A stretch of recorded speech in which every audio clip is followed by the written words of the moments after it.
Hello! Ang mga bagay at laruan na nababagay para sa brain development ng iyong anak mula sa siya ay 1 taon hanggang bago siya mag-3 taon ang tatalakayin natin sa video na ito.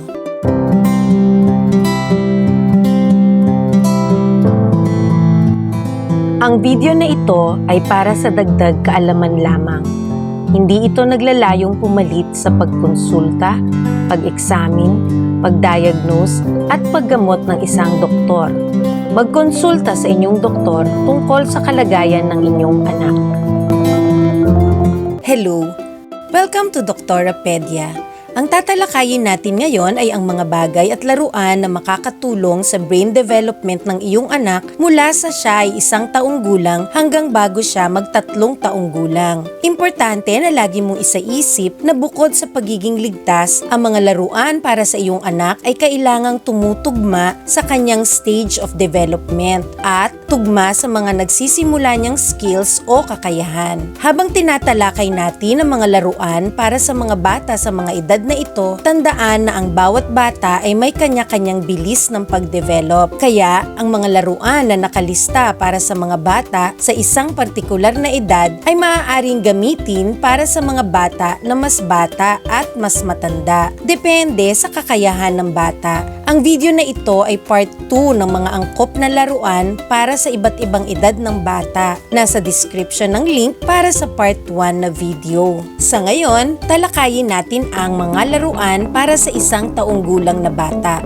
Ang mga 1 taong gulang na bata ay on the go. Kadalasan ay maaari silang maglakad ng tuloy-tuloy at pwede ring umakyat sa mga bagay at hagdan. Gusto nilang mag-eksperimento sa mga pwede nilang gawin, pero kailangan nila na may mga matatanda para sila ay mapanatiling ligtas. Nasisiyahan sila na makinig sa mga kwento at nagsasabi na sila ng kanilang mga unang salita. Magandang laruan para sa iyong 1 taong gulang na anak ang mga sumusunod. Mga board book o yung mga libro na may mga pages na gawa sa makakapal na cardboard na hindi madaling mapunit ni baby. Pumili ka ng mga board book na may mga simpleng illustrations o drawing at mga litrato na mga totoong bagay. Maaari rin ang mga libro na may simpleng kwento na maaari mong basahin kay baby. Ang pagbabasa kay baby ay nagtuturo sa kanya tungkol sa communication at imagination. Nade-develop din ang kanyang pandinig, ang kanyang memory at ang kanyang bokabularyo. Maaari rin siyang matuto ng mga konsepto gaya ng numbers, letters, colors at shapes. Mga recording na may mga kanta, nursery rhymes at tula na katulad ng iyong pinapatugtog noong siya ay mas bata pa. Pero ngayon, maaari mo nang idagdag ang mga recording ng simpleng kwento. Ang mga ito, gaya ng mga libro, ay patuloy na tumutulong para sa language development o para matutunan ni baby ang kanyang lengguwahe. Mga blocks na gawa sa kahoy na pwedeng mas maliit kaysa sa ginagamit niya noong mas bata pa siya. Pwede na ang mga 2 hanggang 4 na pulgada o 2 to 4 inches ang laki. Ang mga ito ay tumutulong para patuloy na ma-develop ang imagination ni baby. Bukod dito, nade-develop din ang kanyang mga motor skills o ang kanyang kakayahan sa paggalaw at ang kanyang hand-eye coordination o koordinasyon ng kanyang kamay at mata. Ang mga laruan para sa paggamit ng kanyang malalaki at maliliit na muscles ay maganda pa ring laruan para sa mga batang may 1 taong gulang. Kaya magandang laruan para sa kanya ang mga sumusunod. Mga laruan na itinutulak o hinihila. Ang mga laruang itinutulak o hinihila ay nagpapadevelop ng kanyang balance at ng kanyang gross motor skills o mga kakayahan gamit ang kanyang malalaking muscle. Kapag mas madalas niyang ginagamit ang kanyang mga muscle sa paghila at pagtulak ng mga laruan, mas lalakas at madedevelop ang mga muscles na kailangan niya para kalaunan siya ay makakatakbo at makakaakyat. Malalaki at maliliit na bola. Kahit ano pa ang ginagawa niya sa bola, pinapatalbog, pinapagulong, hinahagis, sinasalo, ang mga bola ay nagpapadevelop ng kanyang gross motor skills gamit ang kanyang malalaking muscles sa kanyang mga paa at braso. At nade-develop din ang paggalaw ng kanyang mga daliri, pati na rin ang kanyang hand-eye coordination. Dahil mas developed na ang kanyang mga muscles sa daliri, nakakagawa na siya ng mas pinong kilos. Kaya, maaari mo na siyang bigyan ng mga puzzle, malalaking pegboard, at mga shape sorter na laruan o mga laruan na may butas para sa iba't ibang shapes o hugis. Ang mga puzzle, pegboard at shape sorter ay nagpapadevelop ng kanyang fine motor skills o yung mga kakayahan gamit ang kanyang maliliit na muscle ng daliri, pati na rin ng kanyang hand-eye coordination at ng kanyang problem-solving skills o kakayahang lumutas ng problema. Mga laruan na may mga gumagalaw na parte, may switch, flap o takip, buton o dial. Ang paghila, pagpindot at pag-ikot ng mga parte ng laruan ay nagpapadevelop sa fine motor skills at problem-solving skills ni baby. Ang mga ito ay nagtuturo rin sa kanya ng konsepto ng cause and effect o ang kaalaman tungkol sa resulta o epekto ng kanyang mga ikinikilos. Ang mga dati niyang mga laruan ay maaari pa rin niyang laruin at maaaring magamit sa dagdag na paraan. Halimbawa, ang ring stock. Bukod sa nagpapadevelop ng kanyang hand-eye coordination, ngayon ay pwede mo na rin gamitin para maturuan siya tungkol sa mga colors at pwede rin gamitin sa pagbibilang habang inilalagay niya ang mga rings sa cone. Ang mga 1 taong gulang na bata ay natututo na tungkol sa kung para saan ang mga bagay at paano ginagamit ang mga bagay. Kaya dumadami na ang mga laruang nagagamit nila sa pretend play o larong kunwa-kunwari tulad ng laruang telepono, stroller ng manikang sanggol, mga iba't ibang plastic na hayo at mga mas makatotohanan na mga sasakyan na gawa sa plastic o kahoy, puppet, manika at kama ng manika, stuffed animals na malalambot, nalalabhan at makukulay. Ang pretend play gamit ang mga manika at stuffed animals ay tumutulong para sa social at emotional development ni baby sa pamamagitan ng pagtuturo kung paano i-express ang kanyang emosyon at kung paano alagaan ang mga mahal niya.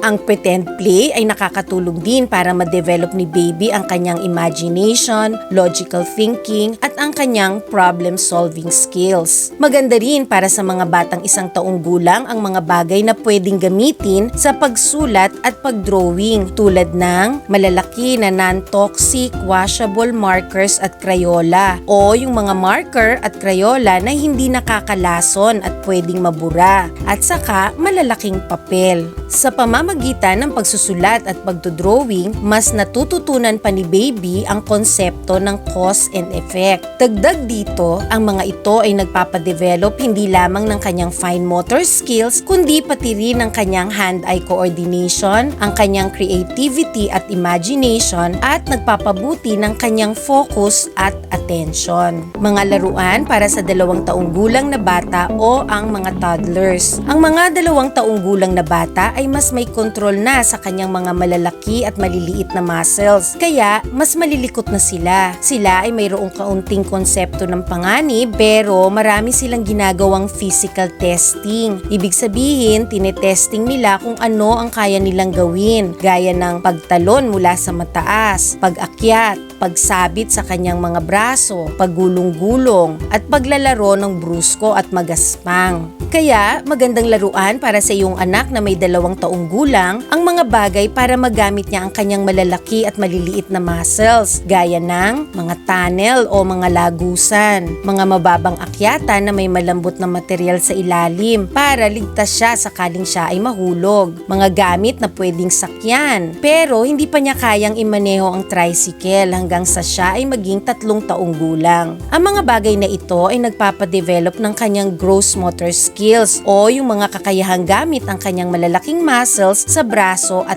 paa.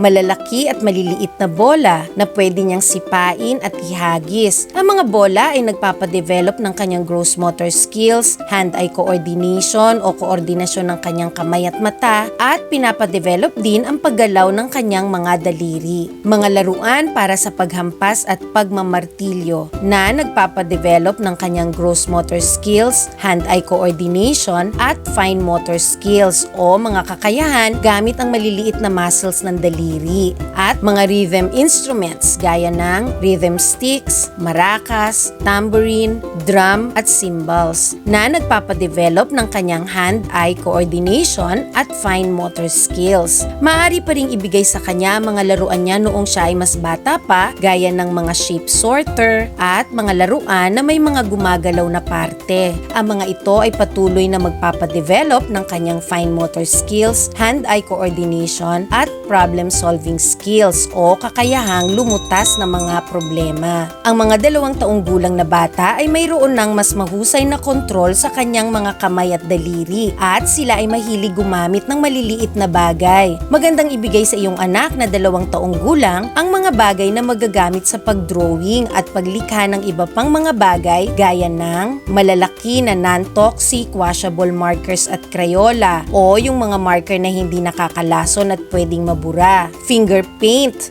at malalaking paintbrush, malalaking papel para sa pagdrawing at pagpipinta, mga dekulay na construction paper, mga gunting na talagang para sa mga toddler na may tip o dulo na hindi matulis, blackboard at malalaking chalk o whiteboard at whiteboard markers. Ang pagsusulat, pagdrawing at mga paglikha ng mga bagay ay nagpapadevelop sa kanyang imagination at creativity, fine motor skills, hand-eye coordination at tumutulong na lalo pa niyang maintindihan ang konsepto ng cause and effect o ang kaalaman tungkol sa resulta o epekto ng kanyang mga ginagawa. Ang mga toddlers o mga 2 taong gulang na bata ay mabilis na natututo ng wika. Kaya ang mga CD at DVD player o iba pang gadget na dati ay ginagamit mo para sa pagpapatugtog ng mga nursery rhymes ay maganda pa rin para sa kanya. Pero ngayon, dagdag sa nursery rhymes, maaari ka na ring magpatugtog ng mga iba't ibang klase ng musika at kanta na makakatulong sa kanyang language development at magpapadami sa kanyang bokabularyo. Maganda rin para sa mga 2 taong gulang na bata ang mga picture books na may higit pang mga detalye kaysa sa mga dati niyang libro na para sa mga bata na may mas batang edad. Mas madedevelop ng mga librong ito ang kanyang memory at ang kanyang bokabularyo. Patuloy din niyang matututunan ng mga numbers, letters, colors, shapes at iba pa. Mas maraming libro, mas marami pa siyang matututunan. Maganda pa ring laruan ang mga bagay na magagamit para sa pagbuo ng mga bagay o para sa pretend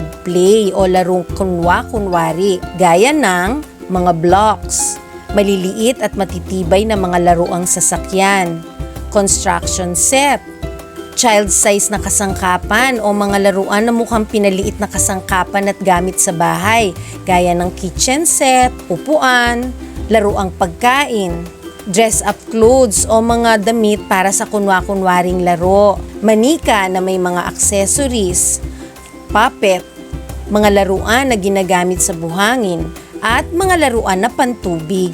Maaalala na ang pretend play ay nakakatulong para ma-develop ng iyong anak ang kanyang imagination, logical thinking, at ang kanyang problem-solving skills. Ang iba pang mga bagay na magandang ibigay sa iyong anak na 2 taong gulang para ma-develop ang kanyang problem-solving skills ay ang mga sumusunod. Mga puzzle na gawa sa kahoy na may 4 hanggang 12 piraso, blocks na nagsasnap together, mga bagay na pwedeng isort o pwedeng igrupo-grupo base sa isang partikular na katangian. Halimbawa, pwedeng igrupo ayon sa laki, ayon sa hugis, o ayon sa kulay. Pwedeng gumamit ng mga bagay sa bahay gaya ng mga plastic na mangkok, baso, o plato. Asahan mo na paulit-ulit na gagawin ng iyong anak ang mga ginagawa niya dahil sa ganitong paraan niya na ma-master ang mga bago niyang skills o kakayahan at nalalaman niya na mayroon siyang kontrol sa mga bagay sa kanyang paligid. Paalala na napaka-importante na ang mga laruang ibibigay mo sa iyong anak ay ligtas. Dapat ay maganda ang pagkakagawa ng laruan, walang matulis o matalas na bahagi o mga maliliit na parte na natatanggal-tanggal. Kung may pintura, dapat ay pininturahan ito ng non-toxic, lead-free na pintura, hindi nababasag at madaling linisin. Kapag pumipili ka ng mga laruan para sa mga batang wala pang 3 taong gulang, siguraduhin Siguraduhing walang maliliit na bahagi o piraso na maaaring makapasok sa lalamunan ng bata at maging sanhi para siya ay hindi makahinga. Mahalagang tandaan na ang isang dating ligtas na laruan sa katagalan ay maaaring masira at maaaring maging mapanganib. Kaya dapat ay lagi mong susuriin ang mga luma ng laruan para makatiyak na maayos pa ang mga ito.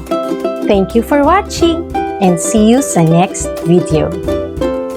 Ang mga link para sa iba pang video ay nasa description ng video na ito.